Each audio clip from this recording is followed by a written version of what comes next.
इलेक्शननि प्रचार केम्पेन सोलिगासिनो दङ।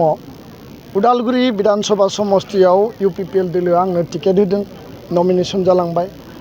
दिनैनिफ्राय पूर्णांग पर्यायाव इलेक्शन केम्पेननि हाबाफारिया दा सोलिगासिनो दङ आरो बे हरिसिंगा जे जोंहा बे जोहोलाव बालिराम बर' बे गेवलां फोथाराव प्राय 700+ बेयाव अकल हरिसिंगा आरो ओरै सान्तिपुर गरायदाग बिभिन्न ओनसोलनि ज' जानानै गोबां हाजार हाजार युथ दंबावो। भैरबकुन्द'आव दङ, जोंहा धनस्रि समष्टिनि सिङाव दङ, काजियामाटी एरियायाव, उदालगुरि टाउनाव दङ।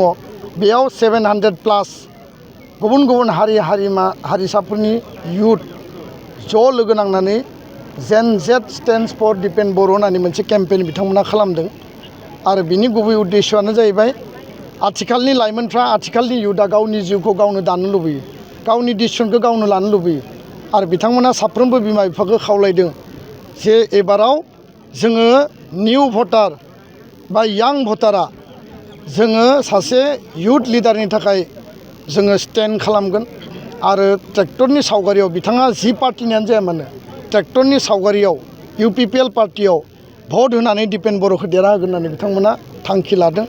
थारैनो जोबोद बाख्नायथाव। जेरैबायदि नेपालाव सरकार सोलायदों, जेन जेडआ बांलादेशआव सरकार सोलायदों, उदालगुरि विधानसभा समष्टिखौ जेन जेडआ देरहाहोगोन आरो बिथांमोना जि डिसिसन लागोन बेनो फाइनाल डिसिसन जागोन। सिनियरफोरनि आइ आफानि आशीर्बाद लानानै जों आवगायदों। नाथाय नेपाल आरो बांलादेश बादि जों बे हिंसा खालामा, रावखौबो माने हिंसा खालामनाय, दाबि धमकी, सोरखौबा गादबनाय बेबायदि नङा। जोंनिया जाहैबाय सान्थि, गोरोबलायनाय, अनलायनाय आरो युथनि फिउचारखौ, साख्रि बाख्रिनि खोथा दङ, लाइमोनफोरनि थांना थानायनि खोथा दङ, जिउ राहा दानायनि खोथा दङ, स्पर्ट्सआव, इडुकेसनाव, कालचाराव जायफोरा फरायखांबाय बिथांमोननो स्किल, एन्टारप्रिनियरशिप, फार्मिं बे होनो गोनां दङ। गोसो थायोबा गासिबो मावनो हायो आरो बेखायनो जेन जेडआ दिनै इउनाइट जादों आरो जेन जेडआ इउनाइट जानाय माने बेयाव खुनु सक्तिया जोंखौ लाखिनो हाया। 9 तारिखआव फाइनाल गेमा जागोन आरो 9 तारिखआव जोङो फाइनालि देरहागोन, बे जोंहा आत्मबिश्वास। जेन जेडआ उदालगुरि हिसाबैल' नामा बेलेग? दासिम उदालगुरि समष्टियाव जेन जेडआ इउनाइट जादों। 25 बोसोर जातीय संगठनाव खामानि मावनाय बिथांमोना आंजों मोनसे कानेक्सनाव दङ आरो दिनै आं मिथिस्लाबाबासिनो गुबुन गुबुन जाति जनगोष्ठीनि युथफ्रा दिनै कानेक्ट जादों। 5 बोसोर 10 बोसोर आङो फोरोंगिरि हिसाबै साबजेक्ट टिचार मावदोंमोन, साख्रिखौ आं गारबाय।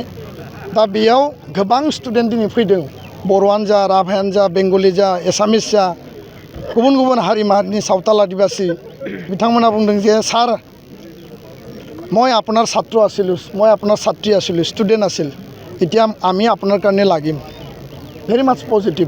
दा बेखायनो आंहा आत्मबिश्वास दङ। युथनि थाखाय बिथांमोननि भबिष्यत दानो थाखाय खामानि मावनाया आंनि प्रथम लक्ष्य आरो कर्तब्य आरो उदालगुरियाव college, university, medical college, engineering college, nursing college, paramedical आरो पलिटेकनिक गायसननायनि गेजेरजों जोङो इन्स्टिटिउसननि इडुकेसननि सेन्टार आरो युथनि एमप्लयमेन्ट जेनेरेसन बानायनाया जोंनि दायित्व। जाय जोंनि माने अपोनेन्ट रिवन दैमारि बिथाङा 20 बोसोर MLA, खेबनै मन्त्रि, 20 बोसोराव विधानसभायाव खेबसेबो आवाज दैखाङासै। 20 बोसोराव बिथाङा भारत भुटान सिमायाव दै लोंहोनो हायाखिसै। जिब जन्थुआ लोंनाय दैखौ लोंनो गोनां जायो। 20 बोसोराव उदालगुरियाव मोननै टेंकि बानायबाय PHCनि, बे मोननै टेंकियाव दै गवा आरो बेबो आयरन। दा बिथाङा भैरबकुन्दनिफ्राय MCLA जाबाय। हाग्रामा महिलारिया बिथांनि डेपुटिशिप होदों। BPFनि मानसिफ्रा बुंबाय थादों जे सारा डेपुटिशिपखौनो मोनखाबाय, मानोथो आरो इलेक्सन गेलेबावनांगौ, डेपुटिशिपखौनो मोजां मावना। 20 बोसोर MLA आवथ' सारा जेबो मावनो हायाखिसै, गतिके डेपुटिशिपखौनो मोजां मावनांगौ।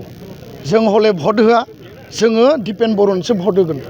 जों पार्टिखौ नायनाय नङा, जोङो मानसि हिसाबै, बेक्ति हिसाबै भट होगोन, साइलेन्ट भट होगोन होननानै बुंदों बिथांमोना। बुंनो हायाखै, गावनि पार्टियाव गिदिंबाय थागोन बिथांमोना। खिन्थु जों कानेक्सनाव दङ। खिन्थु बिथांनि फिसाला, आं नामखौ मिथिया, बिथाङा जोंनि जेन जेडआ जेराव खामानि मावदों, मोनायाव थांनानै बिथांमोननो 10,000, 50,000, 1 लाख, 2 लाखनि प्रल'भन होयो। बायखां लांदों। खिन्थु सासे बायखांनायनि एगेन्स्टआव 100 जन जेनजेट ओंखारदों सानै बायखांनायनि एगेन्स्टआव 200 जन जेनजेट ओंखारदों बिथाङा बायखांदों जोंनि जेनजेटआ फैसा लाबोगोन आरो फैसाखौ ला खिन्थु गावनि भबिष्यतखौ सान एबाराव नों 10,000नि बायखांजायोबा नेक्स्ट नोंनि भबिष्यतआ मा जागोन बेखायनो आङो बुंदों जे रेवन दैमारिनि फिसालाया जुदि बिथाङा इयुथ बा यां लिडार बा बिथाङा बबे संगठनाव बबे जातिनि अरिहना आरो कन्ट्रिबिउसन दङ बिथाङा फैसा थानायखायसो बायखांनो हादों जोंनियाव फैसा गैया जों बेखायनो बायखाङाखै बायखांनायनि प्रश्नआनो जाया सासे इयुथखौ नोङो बेबायदि दाउ अमा हांसो बादि जुदि दर दाम खालामनानै जुदि बायोबा प्रलोभन होयोबा प्रभक होयोबा बे माबायदि निति जोंनिया जाबाय हार्ट टु हार्ट कानेक्ट जोङो लाइमोनफोरनि भबिष्यतनि सिन्तानि थाखाय खामानि मावगोन बेखायनो बिथाङा बायखांथों बायखांबाय थाथों एसे फैसा खरस जाथों जोंहा जेबो आपत्ति गैया हाजार हाजार जेनजेटआ परिबर्तन खालामनायनि जात्रायाव दिनै दङ जों आरो जेनजेटनि रेलिबो खालामगोन थेंक इउ